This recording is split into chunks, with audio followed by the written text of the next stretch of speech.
गीत गाउँछु। अस्ति तिमीले एउटा चिज के गर्न बिर्सेको भन्दा के गर्न बिर्सेको हुर्र गर खोइ गर त एक्चुअली हेरौँ आउँछ आज आउँछ कि आउँदैन हेरौँ त आज कुन गीत गाउने आज तारादेवीको सागरीबारी। लास्ट टाइमको तिम्रो गीत एकदम राम्रो भएको थियो तर तिम्रो भुर्र चाहिँ गरेन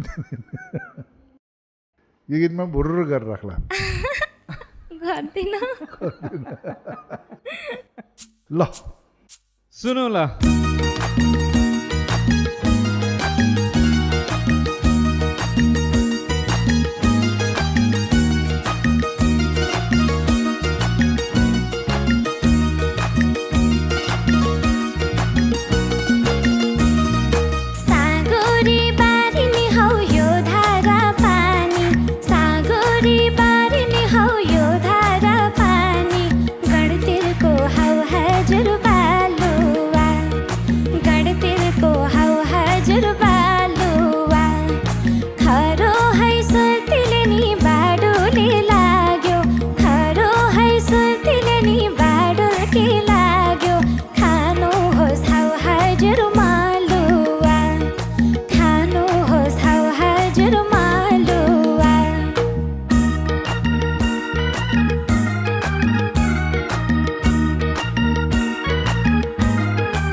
आउँदै हौ